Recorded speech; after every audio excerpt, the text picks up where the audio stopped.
هەر 10 ڕۆژە ئەم چین وەکی هین بینن 5 تانە حتا 10 تانە هەندێک جارە ئەف ماوەدێت سەر بەچووی ئەم کۆ بکەین و ئەم تینە وێرێ پشتیری ئەم شێوەیەکی زانستی نەقلکەینە کاشێ و لێرێ ئەم شێوەیەکی زانستیش ناف بین.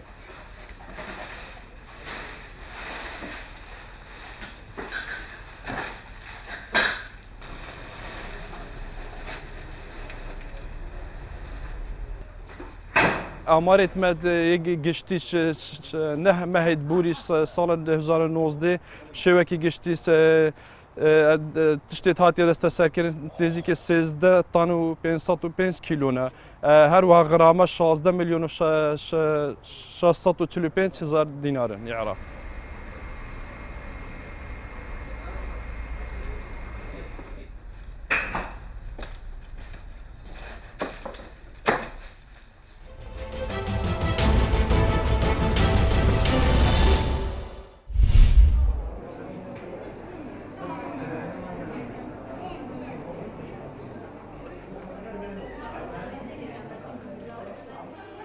ساڵانە منداڵپارێزی کوردستان سێکتەری پەروەردە بۆ پرۆژە پەروەردەیەکان ئەم پیشانگایە ئەەکەینەوە.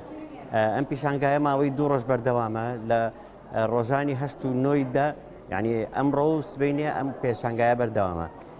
ئەم پێشانگایە 1970 مناڵ تایە بەشدار بووە بە 1856 ئیش.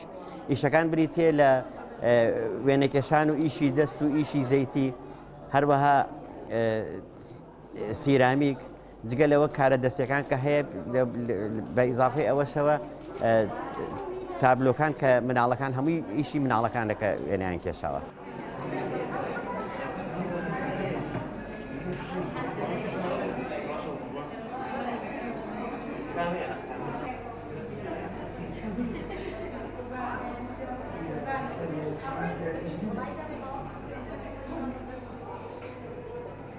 سەنتەرەکەی ئێمە 32 مناڵ بەشدارە تەمەنیان لە 6 ساڵ تا 14 ساڵە بە لەوحە ئیشی دەست بە چنین بەشداریمان کردووە.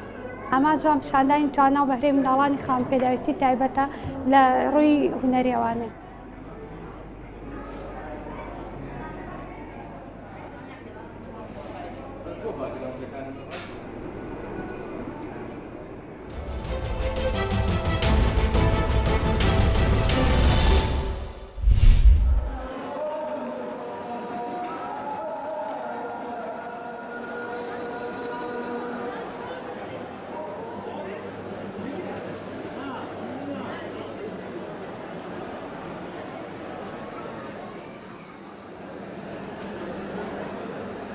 بەگشتی من ئەم پیشانگایە بە کارێکی باشە زانم و بەردەوامبوونەکەیشی لە ئەنجامە بە قەزەنجی فەرهەنگ و فەرهەنگی کتێب خوێندنەوەی بەگشتی ئەگەرچی ئەو کتێبانەی کە لە دەرەوەی وڵاتەوە دێن تا ڕادەیەک بە بۆنەی ئەو تەفاوەتی بنرخی پوڵەوە کەمێک گرانن بەڵام هەوڵیانداوە بە داشکاندنی باش بدەن بە خوێنەران کە ئەمە خۆی امتیازێکی زۆر باشە. هیوادارم بە پیشانگەی ساڵەکانی داهاتوویش بە شێوەیەکی بەربڵاوتر هەر بەردەوام بێت.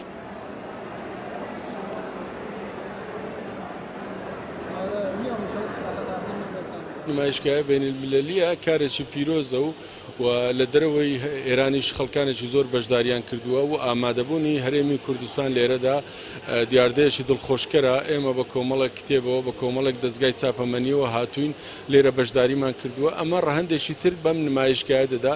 هیوادارم ئەم نمایشگای فرەوانتر بکرێت بۆ جاری داهاتوو بۆ ساڵی داهاتوو چووکە هەم شوێنەکەی بچووکە بە کەڵک نمایشگا نایەتن ئەگەر بکرێ ئەمە لەبەر چاو بگیرێ لە شوێنێکی تری گەورەتردا بکرێتن.